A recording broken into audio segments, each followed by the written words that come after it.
Power of entry is a term that describes people who can enter your house without permission. Officials usually have that right, like police officers, other emergency services, local council, and authority trading standard officers or enforcement staff, and that's depending on the circumstances. Although that list of people can enter without your consent, it's only in certain situations, like an emergency, that they may enter. If you're at home at the time, you can ask for their ID. With regards to the police, if they want to search your house, they need to show you a warrant. They can only enter without permission to arrest someone in pursuit of a criminal who's carried out a serious crime, if the officer hears a cry for help, or for an inspection relating to a disturbance. As far as bailiffs or enforcement agents are concerned, it depends on what debt they're trying to collect. Unfortunately, if they're there to retrieve HMRC debt, court fines, or you've defaulted on a controlled goods agreement, then they can force their way into your home.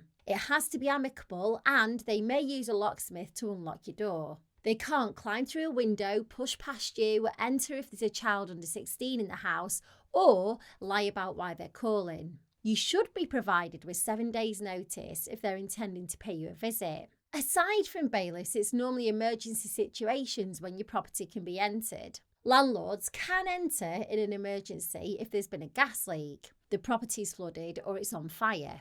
In an emergency, the ambulance or fire service can enter if you or anybody else is at risk.